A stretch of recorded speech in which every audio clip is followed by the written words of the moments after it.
Oh my God, धुरंधर 2 देखने के बाद जिस लेवल का सेटिस्फेक्शन आपको देता है वो एक गर्लफ्रेंड होने से भी ज़्यादा है। मेरे पास तो है भी नहीं, बट फिर भी। बट अगर धुरंधर 2 की बात करें तो मूवी वहाँ से ही शुरू होती है जहाँ पर पार्ट 1 खत्म होती है, एंड जहाँ part 1 feels more like a setup to everything, तो पार्ट 2 उस सभी चीज़ को क्लोजर देता है, and that's why it feels more satisfying. तो पहले ऊपर से बात करें विदाउट स्पॉइलर, तो जैसा कि हमें पता है कि जस्किरत हमजा बनकर पाकिस्तान में इन्फिल्ट्रेट करता है, वहाँ से ऑपरेट करता है, एंड उसका मिशन है कि टेररिज्म को जड़ से मिटाना। अब पार्ट 1 में हम उसकी प्रोग्रेस होते हुए देख रहे हैं, तो पार्ट 2 उसे थोड़ा और आगे ले जाता है एंड वो बन जाता है लिहारी का बादशाह। एंड के बाद उसे क्या क्या प्रॉब्लम फेस करनी होगी, क्या क्या डिफिकल्टीज उसके सामने आएगी, वो सब वो कैसे हैंडल करता है। एंड इसके बाद हम जसकीरत की बैक स्टोरी भी जानते हैं कि वो सब इस सिचुएशन में कैसे पड़ा।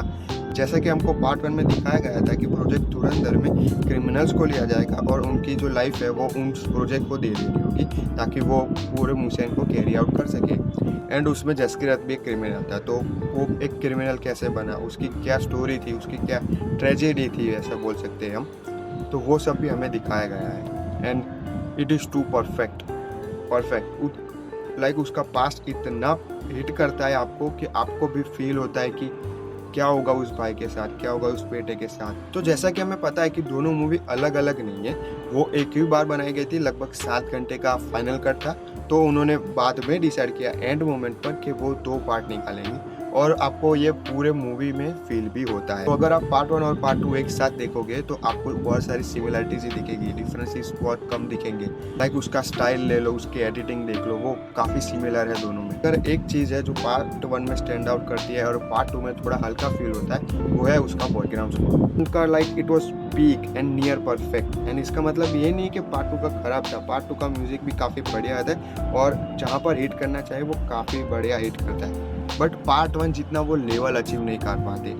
बट अगर अब हम बात करें तो एक्शन सीक्वेंस की, and it is damn good. Every single fight like एकदम बढ़िया कोरियोग्राफ की है, एंड मुझे इतनी ज़्यादा पसंद क्यों है क्योंकि वो काफ़ी रियल लगती है। ऐसा नहीं है कि रणवीर मेन कैरेक्टर है तो वो सबको ओवर पावर कर रहा है। हाँ, वो मेन कैरेक्टर है और वो जीतेगा, हमें ये भी पता है, बट उसे स्ट्रगल करना पड़ता है इस चीज़ को, and that makes a good sequence. आप जॉन विक ले लो, जॉन विक भी स्ट्रगल करता है। एंड इस बार हमें और ज़्यादा गोरी और ज़्यादा बोल्ड सीक्वेंस दिखाई गई है।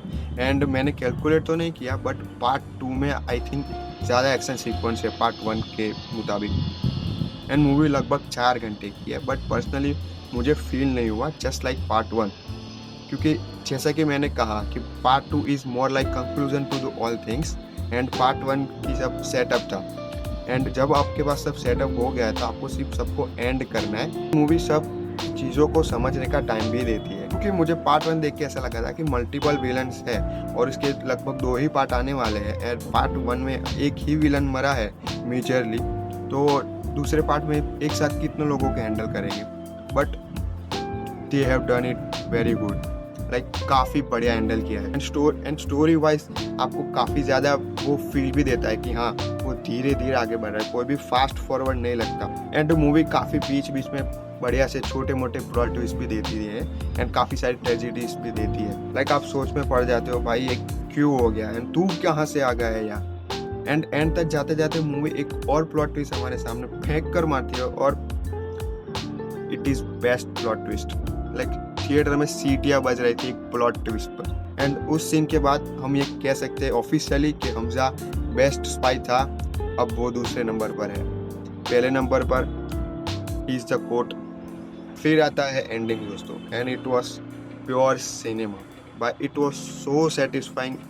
लाइक मेरे पास वो शब्द नहीं है क्योंकि वो सीन इतना इमोशनल था, लाइक मैं रोने वाला था उस सीन में। रणवीर सिंह भाई, मैं बता रहा हूँ, आप बोलो जो चाहिए मैं देता हूँ, सारे कागजात भी रेडी कर देता हूँ, आप सिर्फ बोलो क्या चाहिए।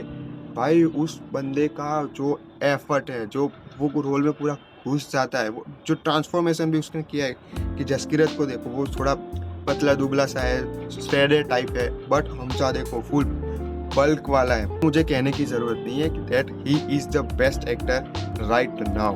बट रणवीर के अलावा अंजू रामपाल की भी एक्टिंग काफ़ी बढ़िया है। उनका जो बोलने का जो लहजा होता है, जो उर्दू बोल रहे हैं, वो काफ़ी बढ़िया है। एंड वो इतनी परफेक्ट है कि लाइक वो घर में भी ऐसे ही बात करते हो, वैसा ही लग रहा है। एंड फिर हम आते हैं हमारे आर माधवन। भाई मैं बता रहा हूँ, उन्होंने करी है ऑरा फार्मिंग पूरे मूवी में, वो भी बैठे बैठे। उनका सिर्फ एक फ़ोन गया सामने वाले की फाड़ देता है एंड वो डायलॉग की तुम्हें क्या लगा, इज़राइल हमें नहीं बताएगा। And Rakesh Bedi sir, oh my God भाई मैं बता रहा हूँ, वो इतने एक्सपीरियंस है, वो इतने बढ़िया है इस मूवी में कि हर एक सीन में आपको उनकी प्रेजेंस फील होती है। आपको हर एक पिन पॉइंट पर वो जो डायलॉग बोलते हैं वो बहुत ही बढ़िया है। उनकी कॉमिक टाइमिंग जो दिखाई गई है वो काफ़ी बढ़िया है। एंड उनके लिए मैं एक कोट बोलना चाहूँगा, काफ़ी फेमस कोट है, डोंट जज a book by its cover. खैर और भी काफ़ी सारी बातें करनी है काफ़ी सारी चीज़ों पे, बट स्पॉयलर्स वाले में करेंगे, इसीलिए आप सब्सक्राइब कर लीजिए, लाइक कर दीजिए और सबको शेयर भी कर देना, ताकि मैं आपके लिए दूसरा वीडियो भी जल्दी ला सकूँ। मिलते हैं, बाय।